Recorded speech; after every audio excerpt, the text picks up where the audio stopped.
Waalaikumsalam warahmatullahi wabarakatuh. Buya ingin bertanya tentang satu riwayat yang disebutkan oleh yang diriwayatkan oleh Sayyidah Aisyah, kisah ketika Rasulullah itu sedang duduk sedang santai dalam keadaan mungkin ya agak berbaring begitu Bu ya, sehingga betis beliau, bahkan ada riwayat mengatakan paha beliau tersingkap gitu Bu ya. Cuma kalau paha kayaknya nggak mungkin gitu ya, hanya betis tersingkap. Setelah itu masuk Sayyidina Abu Bakar minta izin untuk masuk dan lalu diizinkan masuk, dan Rasulullah tetap dengan keadaan santai tersebut. Lalu Sayyidina Umar juga masuk, tetap Rasulullah mengizinkan masuk tapi dalam keadaan santai.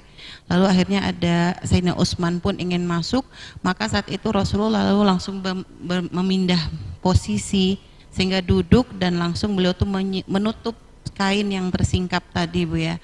Sehingga akhirnya ketika setelah mereka pulang, Sayyidah Aisyah bertanya apa sebabnya Rasulullah itu berbeda. Lalu beliau berkata bahwa Rasulullah tuh malu, bagaimana Rasulullah tidak malu di saat para malaikat pun malu kepada Sayyidina Utsman.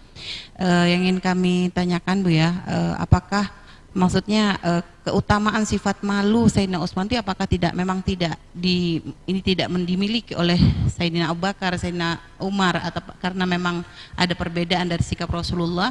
Lalu apa sebab yang menjadikan malaikat pun merasa malu kepada Sayyidina Utsman Bu ya?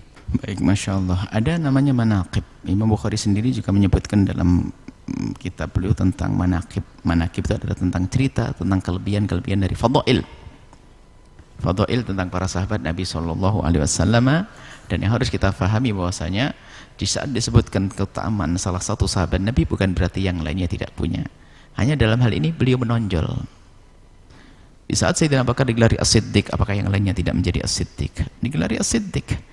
Cuman dalam ini menonjol dalam di sisi Sayyidina Abu Bakar As-Siddiq. Bagaimana di saat Sayyidina Ali diberi gelar pemberani, apakah yang lain penakut? Oh tidak. Akan tapi Sayyidina Ali adalah ada punya kelebihan di dalam hal ini. Bukan berarti yang lainnya tidak. Dan memang tidak sama semuanya, tidak sama, tapi sama-sama memiliki. Hanya ini menonjol dari segi akhlak yang satu, ini akhlak yang lain lagi.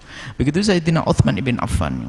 Itu Affan adalah orang yang dikisahkan adalah punya sifat malu. Jadi punya malu, semuanya punya rasa malu.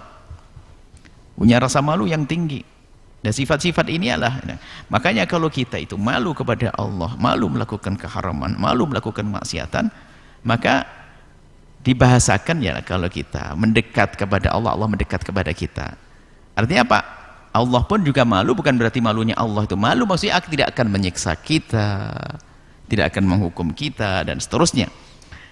Jadi para sahabat ini punya kelebihan semacam itu. Adapun baginda Nabi SAW membedakan antara Sayyidina Utsman itu sifatnya adab, akhlak. Adapun masalah Nabi, masalah menyingkap paha dan sebagainya di depan sahabatnya atau kebuka pahanya, itulah menjadikan perdebatan para ulama. Jumhur ulama mengatakan dengan hadis yang lain tentunya bahwasanya paha adalah aurat. Kemudian madhab Imam Malik mengatakan tidak. Ini ada menjadi sebab perbedaan di antara para ulama masalah urusan itu. Jadi semua yang datang dari baginda Nabi ini akan menjadi bahan untuk diskusi para ulama-ulama. Dan akhirnya lahirlah pemikiran fikih semacam itu. Jumhur ulama mengatakan adalah aurat. Sudah selesai, ikut jumhur ulama. Apalagi kita madhab Imam Asy-Syafi'i radhiyallahu ta'ala anhu.